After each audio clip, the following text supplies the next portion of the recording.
We have, however, been informed from various command posts in the constituency of cases of voter bribery by UDA leaning MPs.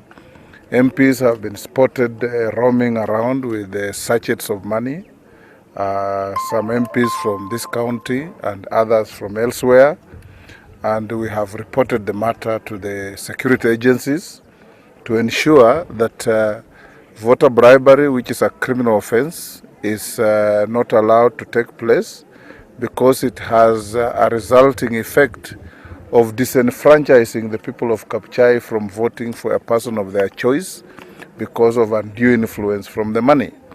And obviously our youth cadre, our scouts and our teams of the party will also help the agencies in tracking down these malfeasance as they do their nefarious activities, because we do not condone, neither shall we tolerate voter bribery.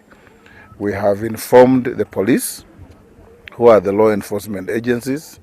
IEBC has been notified that this morning MPs were found in Busakala, in Sanandiki, they have been found in Nalondo, they have been found in Luya, in Sikata, openly hawking money to voters.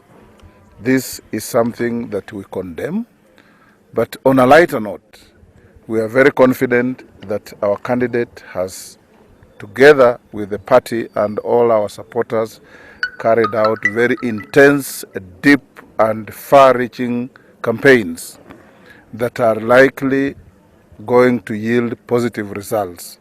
We stand here with absolute confidence that this was a Fort Kenya seat, and a Fort Kenya seat is going to remain because we know our people and we know the trust they have in us as a party, in me as their leader, and above all in our candidate of choice, Majimbo Kalasinga, who has just cast his vote in Sikusi primary.